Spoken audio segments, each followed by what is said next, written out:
കർത്താവിൻ്റെ അതിപരിശുദ്ധമായ നാമം ഈ പകലും വാഴ്ത്തപ്പെടുമാറാകട്ടെ. ഇവിടങ്ങളായിരുന്ന കർത്താവ് നമ്മളെ പരിപാലിക്കുന്നല്ലോ. ആരോഗ്യത്തോടും ആയുസ്സോടും കൂടെ ദൈവം നമ്മളെ ഇവിടം വരെ കൊണ്ടുവന്ന ദൈവത്തിൻ്റെ സ്നേഹത്തെ ഓർത്ത് കർത്താവിനെ വാഴ്ത്തുന്നു. കഴിഞ്ഞ ദിവസങ്ങളെല്ലാം നാം അനുഭവിച്ചൊരു സ്വസ്ഥതയുണ്ട്. ആ സ്വസ്ഥതയും ദൈവാനുഗ്രഹവും ഇല്ലെങ്കിൽ നമ്മളാരും ഇവിടം വരെ എത്തിയില്ല. നമ്മുടെ കഴിവ് കൊണ്ടോ നമ്മുടെ ശ്രേഷ്ഠത കൊണ്ടോ നമ്മുടെ മിടുക്ക് കൊണ്ടോ ഒന്നും നേടാൻ നമുക്ക് സാധിക്കത്തില്ല. എന്നാൽ നമ്മുടെ കർത്താവുമായി അടുത്ത ബന്ധമുണ്ടെങ്കിൽ ആ ബന്ധത്തിൽ നമുക്കൊരു പ്രതീക്ഷയുണ്ട്. ആ കർത്താവുമായുള്ള അടുപ്പവും അതിൻ്റെ ആഴവും വിശുദ്ധ ലൂക്കോസിൻ്റെ സുവിശേഷം 11-ാം അധ്യായം 5 മുതലുള്ള വാക്യങ്ങൾ വായിക്കുമ്പോൾ നമുക്ക് മനസ്സിലാക്കാൻ കഴിയും എങ്ങനെ പ്രാർത്ഥിക്കണം. ഒരു സ്നേഹിതനോട് എന്ന പോലെ പ്രാർത്ഥിക്കണം. ശിഷ്യന്മാർ കർത്താവിനോട് ഞങ്ങൾക്കൊരു അത്ഭുതം കാണിച്ചു തരണമേ എന്ന് ഒരിക്കലും പറഞ്ഞില്ല. ശിഷ്യന്മാർ പറഞ്ഞത് ഞങ്ങളെ പ്രാർത്ഥിക്കാൻ പഠിപ്പിക്കണമേ. ശിഷ്യന്മാർക്കറിയാം ലോകത്തിലുള്ള അത്ഭുതത്തെക്കാൾ ലോകത്തിലുള്ള മറ്റെന്ത് വലിയ കാര്യത്തേക്കാൾ പ്രാർത്ഥനയ്ക്ക് ഭയങ്കര ശക്തിയാണ്. ആ പ്രാർത്ഥനയുടെ ശക്തി അറിയാവുന്നത് കൊണ്ടാണ് നമ്മളെ പലരും പ്രാർത്ഥിക്കാൻ വിളിക്കുന്നത്. പ്രാർത്ഥന ഒരു വലിയ ആയുധമാണ്. പ്രാർത്ഥന ഒരു വലിയ മരുന്ന്. പ്രാർത്ഥിക്കുന്നവൻ പരാജയപ്പെടാൻ ദൈവം സമ്മതിക്കത്തില്ല.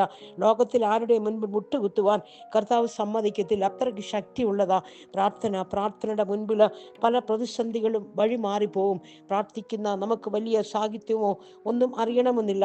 ദൈവസന്നിധി വില കൊടുക്കുന്നവൻ്റെ പ്രാർത്ഥനയ്ക്കും കണ്ണുനീരിനും അത് വലിയ ശക്തിയാ. നമ്മുടെ പ്രാർത്ഥന മുറിക്കകത്ത് ദൈവം ഇറങ്ങി വരും. വ്യക്തിപരമായി ദൈവം നമ്മളോട് സംസാരിക്കും. നമ്മുടെ ജീവിതത്തിൽ പ്രാർത്ഥനയുണ്ടോ? നമ്മൾ ജയിക്കും. പ്രാർത്ഥനയിൽ ചില സെപ്പറേഷൻസ് നമ്മുടെ ജീവിതത്തിൽ വെളിപ്പെടും. പ്രാർത്ഥനയിൽ നമ്മളറിയാതെ നമ്മുടെ ഹൃദയത്തിനൊരു തകർച്ചയുണ്ടാവും. അതുകൊണ്ടാണ് ശിഷ്യന്മാർ പറഞ്ഞത് പ്രാർത്ഥിപ്പാൻ പഠിപ്പിക്കണമെന്ന്. കർത്താവും അങ്ങനെ തന്നെയാണ് പറഞ്ഞ് നിങ്ങൾ പരീക്ഷയിൽ അകപ്പെടാതിരിപ്പാൻ ഉണർന്നിരുന്ന് പ്രാർത്ഥിപ്പീൻ. പ്രാർത്ഥിക്കുന്നവൻ്റെ പ്രത്യേക സമയമൊന്നുമില്ല. ലൂക്കോസിന് സുവിശേഷം 11-ാം അധ്യായം 5-ാമത്തെ വാക്യത്തിൽ പറയുന്നു, അർദ്ധരാത്രി ചെന്ന് സ്നേഹിത എനിക്ക് 3 അപ്പം വായ്പ തരണം, എൻ്റെ സ്നേഹിതന് വിളമ്പി കൊടുക്കുവാൻ എൻ്റെ കയ്യിൽ ഒന്നുമില്ല. ഈ പാതിരാത്രിയിൽ വന്ന് മുട്ടണമെങ്കിൽ ആ ബന്ധം എത്രമാത്രം ആയിരിക്കണം, നമുക്ക് ആളുമായിട്ടുള്ള എത്രമാത്രം അടുപ്പമായിരിക്കണം. അതുകൊണ്ടല്ലേ നമ്മൾ ഈ പാതിരാത്രി വന്ന് മുട്ടുന്നത്. അപ്പോഴൊക്കെ താഴോട്ട് നമ്മൾ വായിക്കുന്ന ലജ്ജ കൂടാതെ മുട്ടിയെന്ന നമുക്ക് തരാൻ നമ്മുടെ കർത്താവിൻ്റെ കയ്യിൽ വേണ്ടുവോളം ഉണ്ടെന്നേ. അകത്ത് നിന്ന് പറഞ്ഞ് വാതിലടച്ചു. കുഞ്ഞുങ്ങൾ കിടക്കുന്നു. ഇത് കേട്ട ഉടനെ തിരിച്ചു പോയില്ല. വീണ്ടും മുട്ടുന്നത് പ്രയാസമായി തോന്നിയില്ല.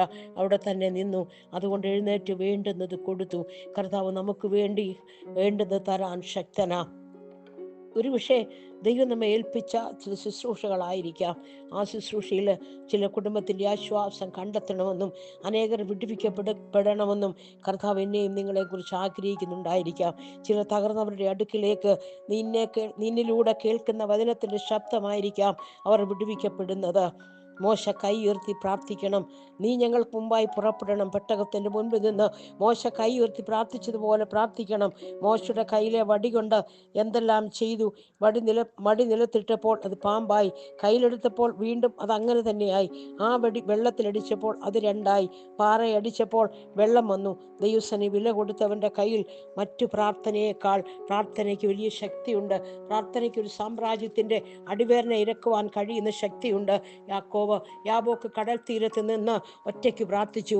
അബ്രഹാം പിളർന്ന മൃഗങ്ങളുടെ ഇടയിൽ നിന്ന് പ്രാർത്ഥിച്ചു. ഇസഹാക്ക് വെളിമ്പ്രദേശത്ത് ഇരുന്ന് പ്രാർത്ഥിച്ചു. ഹിസ്കിയാവ് ചുവന് നേരെ മുഖം തിരിച്ച് പ്രാർത്ഥിച്ചു.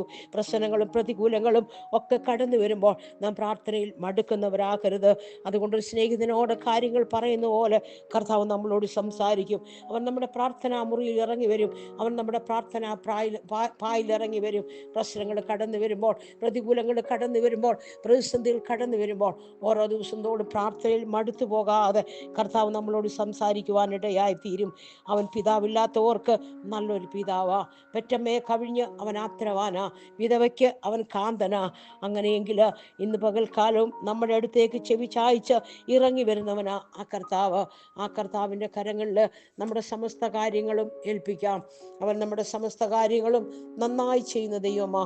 മടുത്തു പോകാതെ കർത്താവിൻ്റെ സന്നിധി താഴ്മയുള്ളവരായി കർത്താവുമായുള്ള ബന്ധത്തിൽ ഒന്നുകൂടെ അടുത്ത് ഇരുന്നു കൊണ്ട് കർത്താവിനോട് വിശ്വസ്തയോട് ഓരോ ദിവസം തോറും ജീവിക്കുവാൻ കർത്താവ് ഈ വചനങ്ങളാൽ നമ്മളെ സഹായിക്കുമാറാകട്ടെ.